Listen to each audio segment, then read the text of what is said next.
I absolutely love my job, yes. Keeps me on my toes. Every day is completely different from the last, and every day something fabulous happens. My name is Sue Sinan. I'm a school counselor at Mount Vernon High School. When they come in here as ninth graders, they're small in size and they're kind of immature as ninth graders, and then they just grow and they become these adults, and it's just wonderful to see them mature. Let me just get a notepad here. So I know you made a big jump with your GPA that year. Yeah. And what was it that made that happen? Well, I decided I actually want to go to college. So I'm glad you kicked that into high gear. That's Yeah. good. That makes a nice recommendation when I can say that, you know, yeah, I can see myself being a counselor for a very long time. The successes that they have and the little victories that they share with you just rejuvenate you and let you keep going and doing this job. So I love it. My name is John Paul Sousa. I'm a school counselor here at Chantilly High School. I love being a counselor because every day is different. You know, no 2 days are exactly alike. My favorite part is the relationships that you build. You get to know a lot of different people from a lot of different backgrounds with lots of different viewpoints of the world, and you kind of get to meet them and work with them and just try to come up with, you know, a common goal and to set goals for students and to see them achieve those things. That's wonderful. How many are going to the conference tomorrow? Okay, good. I'm glad that most of you are. As soon as you get here in the morning. My name is Jill Wilson, and I am a high school counselor at Fairfax High School. The most inspiring part of my job is seeing my kids in the halls and passing them and having them say, "Hey, Miss Wilson, how are you doing?" It's a really great relationship, and this school in particular has got a very positive energy that goes through it. I can't imagine myself anywhere else. I have kids that thank me or that will come back and tell me how they're doing, and I really don't need the thanks. I just want to know that they're happy in what they're doing and that they're pursuing what their goals for themselves are, and that their high school experience was as good as it could have been.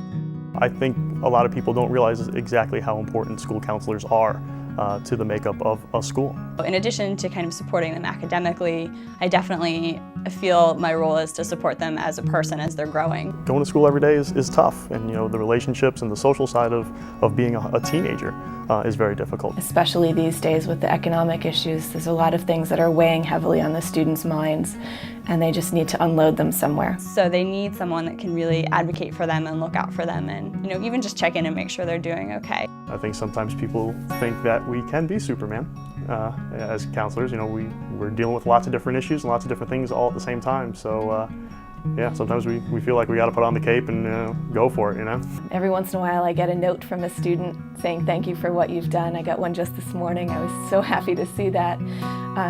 It's just the little things that make it feel like, yes, I am accomplishing something here.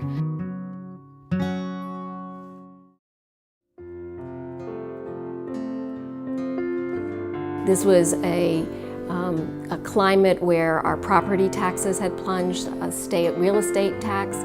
Everything meant our revenues for education had declined. So we were facing serious layoffs across the county. There were 58 counselors who were at risk of possibly their positions being eliminated. When I first heard that counseling jobs could possibly be eliminated, my first thought was, wow, I hope it's not me. I was really very nervous because I had just spent a significant amount of money to get this master's degree. I had just left a steady job to switch into this position, and I was not in a panic, but pretty close. It was definitely a frightening position to be in, being right out of graduate school and anxious to get in there. I was also very concerned about leaving my students so soon after I had just met them, because it would be a very hard situation for me to have to walk away without really being able to let them know why and what was going on. To be cut in a time of budgetary crisis is really just very detrimental to the students, because they lose that sounding board, they lose that resource, they lose the advocate that the school counselor is for their success. And who do they turn to then? The teachers are overloaded, the administrators are overloaded. They need someone who is specialized in that area. It was 8 months ago now that the President signed the Recovery and Reinvestment Act. Every dollar being spent in the Recovery Act is helping put someone back to work.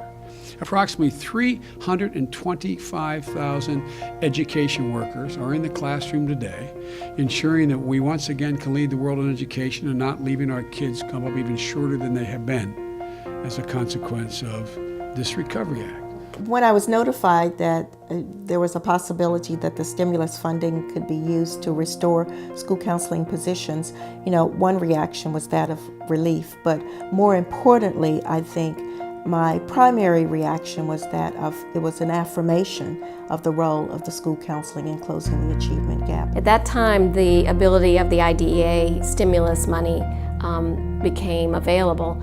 We knew that counselors were vital. Principals said to me over and over, cut everything, but don't cut these positions because they're so vital. By having that money come in last year, save a lot of positions, we were able to keep doing what we're doing and make sure that we are absolutely doing everything possible to help these kids. We were very fortunate that the county was looking at saving some of the counselors with those funding and really seeing the value of what school counselors do. If we hadn't gotten the money through that project, one of the positions at Mount Vernon High School, mine, would have been eliminated. That would mean that there's only 6 counselors for our 1,800 students. That would mean that each counselor has to deal with roughly 300 students each, and we're already working at capacity to try to help these students. The government is working for us, that they do honestly understand what we do every day, and that it does benefit children, and it's a part of the learning process, and if we were to take that away, well, some kids might slip through the cracks. 20 years from now, these kids that are graduating, they're going to be our leaders, so it's extremely important that we're doing everything now to teach these kids the best that we can.